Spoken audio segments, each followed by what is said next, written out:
прихожан светлые радостные лики, о чем поют колокола, что нынче праздник православный великий, на диво городу всему.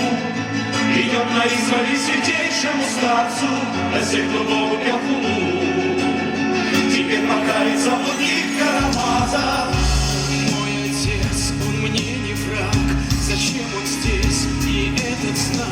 Сегодня ночью снилось мне, что в русском небе больше солнца нет, и будто черный дым войны застлал небес бездонных высь, и вражий мрак, и силы тьмы вокруг Руси сошлись.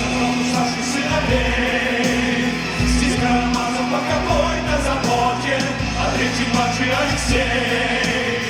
И так при Зосиме послушников ходит, старик губил их матерей. И одолетых состояний присвоил, и ни копейки в сыновей. Он не вложил, покаяться изволил. Я слышу плач, сердец их стон, их главный бой в конце времен, и шепот алчущий извне: вы все мертвы, вас больше Бога нет. Ужель отцу неведом Божий страх, мой старец гаснет на глазах, что в русском небе солнца нет, какую ночь уж снится мне.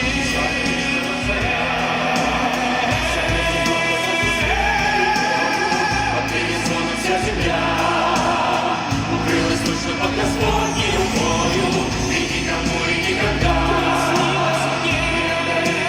Любицы Божией, твои и провода. Что солнца нет. Хранилось Боже наши змеи у нас тоже. Хранилось Боже наши змеи у нас тоже. Хранилось Боже наши змеи у нас тоже. Хранилось Боже наши змеи у нас тоже. Помилуй нас, о Боже, помилуй нас, о Боже, помилуй нас, о Боже, помилуй нас, о Боже, помилуй нас, о Боже, помилуй нас, о Боже, помилуй нас, о Боже, помилуй нас, о Боже, Помилуй нас, о Боже.